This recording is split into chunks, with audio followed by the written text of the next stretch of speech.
ホイル焼きから。バターを塗ったアルミホイルに玉ねぎを敷く。切り身を置いて塩コショウを振る。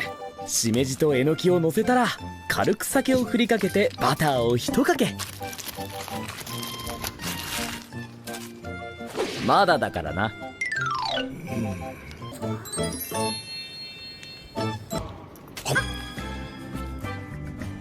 ホイル焼きもホクホクしてキノコと合うし。